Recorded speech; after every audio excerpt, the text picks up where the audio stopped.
Name is Frank Hitt, and we've been living in Danville and a parishioner at Sacred Heart for the past 23 years. Married to my lovely wife, Pam Hitt. We had 4 children. Our son was the oldest, and then we had 3 girls. And now they're all basically they've been married, and they have kids of their own. We have 10 total grandkids at this point in time.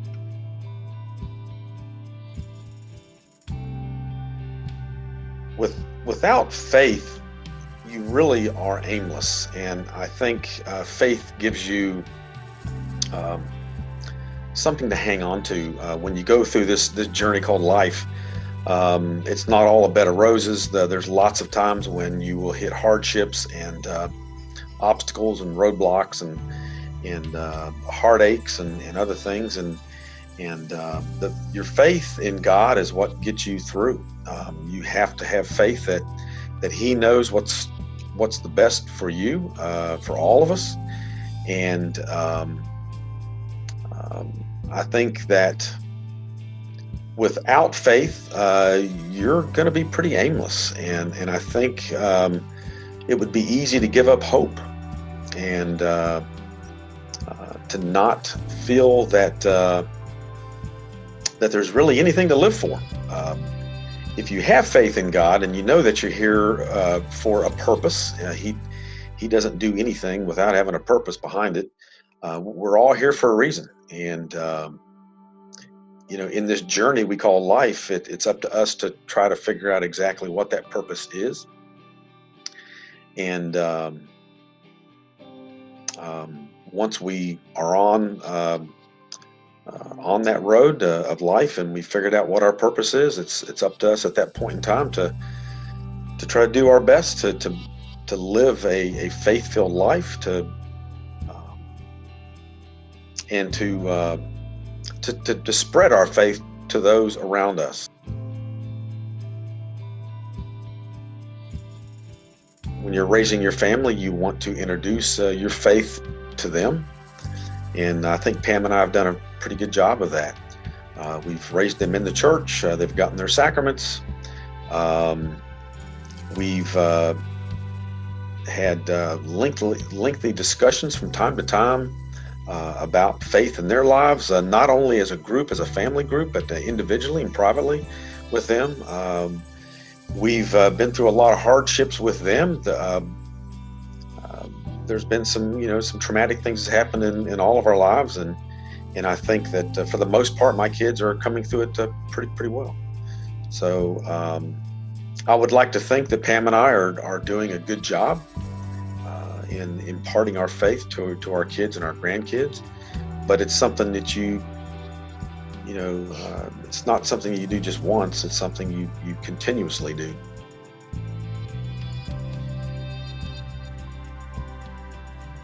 Don't ever give up trying, number one. There's no formula. It's not a scientific formula or a mathematical formula. If you do one thing and another thing, you have faith at the end. It doesn't work like that. I think you have to have a relationship with your family members. And I think that you need to talk to them, establish dialogue. And I think that your kids need to see that faith is important to you. So you need to demonstrate that to your kids through going to church, living a faith-filled life, prayer. They need to see that it's important to you. If your faith is important to you, then they'll more likely make it important to them as well.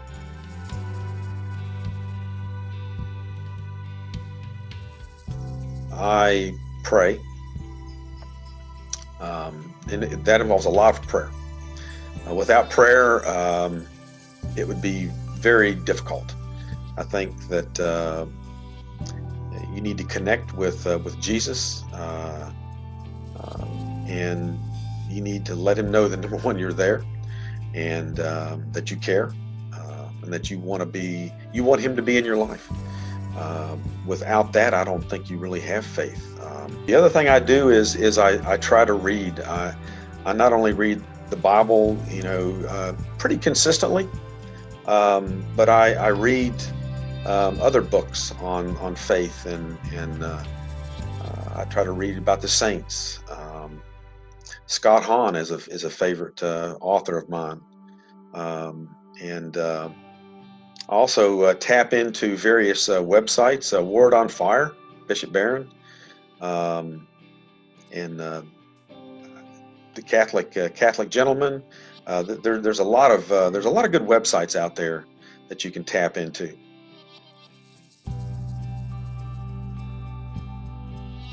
It's helped me during this pandemic because I'm not afraid. I'm not worried. We're doing what we're supposed to be doing for the most part, adhering to the guidelines the governor's put down. I can't say that we're extremely strict on all that, but we're doing a pretty good job of trying to maintain the social distancing and so on and so forth. But I think your faith, it gives you a sense that God's in charge, and you hope that obviously you're not going to catch the virus, or anybody that you know is going to catch the virus, and they may have to, they may have a hard time with it, may even die from it.